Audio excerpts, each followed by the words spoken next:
in New York City. My good friend here, Wes George from the Ochapowace Cree, he joined with us on our interventions. Those are interventions, are statements that we made to the permanent forum with our recommendations. And I've known him for many years, worked with the work at the United Nations. And so because of getting support like that, then I think it helps our collective voice to grow bigger. And so we were able to accomplish something, and we will talk about that later on in the meeting. But so this meeting we're having here today with the Tituan and with the Kakiksiru or Chapowace Cree is something probably that hasn't happened for over 100 years. And we need to bring these things back now. The circle is coming full circle. And we are at these end times now where it's going to get really hard, get harder than it was. For many of us who have already had to live a hard life, it's not going to be too hard, but it will still be hard. We, as my brother Clifford over here said, we always let the Spirit lead. And so we talked about this meeting today way back in May. And we thought we need to do this, and we will let the Spirit lead. And whoever is to be here to hear our words, to participate, or to get the information, they will be here also. And this is how we let the Spirit lead. My name is Charmaine Whiteface. Zumila Wabaga Emachiapwe. Chante Washdina Chuza. My name is Charmaine Whiteface. Zumila Wabaga means a little wise one who makes a mark. It's one of my common names in our Lakota language. And if you see on our agenda, it says Tituan. That's who we are, Tituan people, but we speak the Lakota language. I am the spokesperson for the Teton Sioux Nation Treaty Council. And it's not a position where you are elected or it's a popularity contest. No.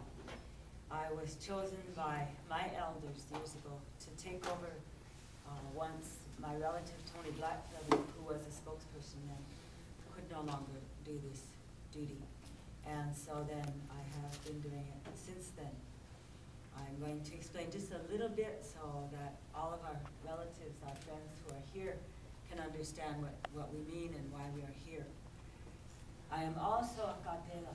Now, Katela is a war club woman, and in our culture, in our language, a war club woman was older, which I am, and she, when she went into a meeting and she lifted up her war club, then she had the right to speak.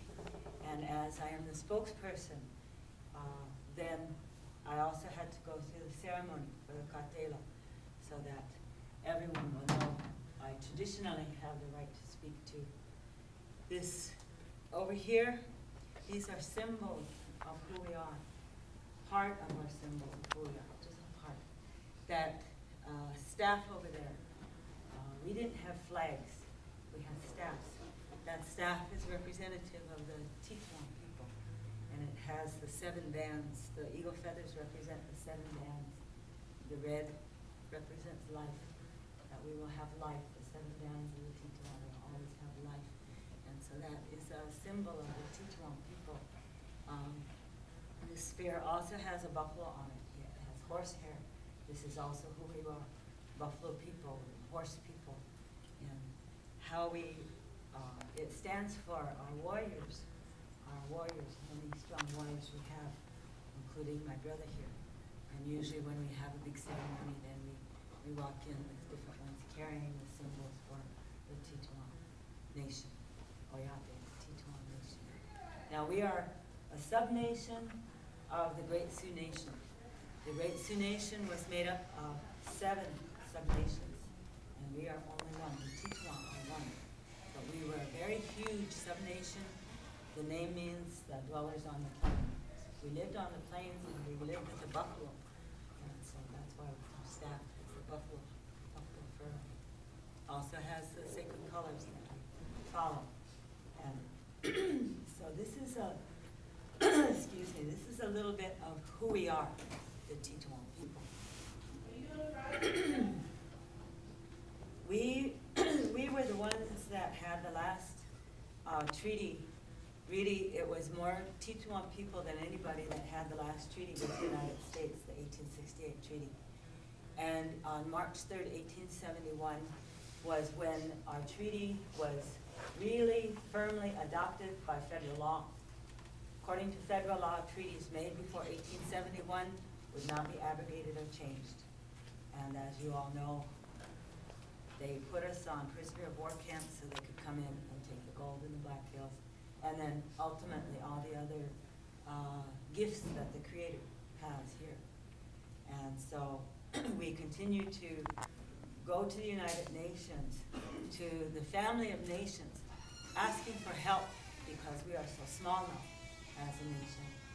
At the time our treaty was made in 1868, we were still very powerful and very strong. And because we were so powerful and strong, then the United States could not get through to the West Coast or to Montana to get gold out of Montana. And so then they made a treaty for peace with us. A little history lesson. We continue to say our treaty is alive. And there's articles back there, there's a lot of information back there. There's an article, a newspaper article back there, that in April of this year, again, one of our treaty provisions was upheld. And so it shows that our treaty is still alive, even in an American federal court, which we have always held that our treaty was alive. This Teton Sioux Nation Treaty Council was created in 1893. And at the time of the creation, and even for many years after that, anybody who spoke about the treaty was either killed or imprisoned or taken away to insane asylum where they would do experiments on them. And so the knowledge about the treaty went underground. It went underground. And a lot of the knowledge that our people knew, including agreements that we made with other nations, went underground. And so this meeting we're having here today is a historic meeting because now we have our friends, our allies, again, from the Cree Nation from up north. And this is what we're going to talk about and why we're here today.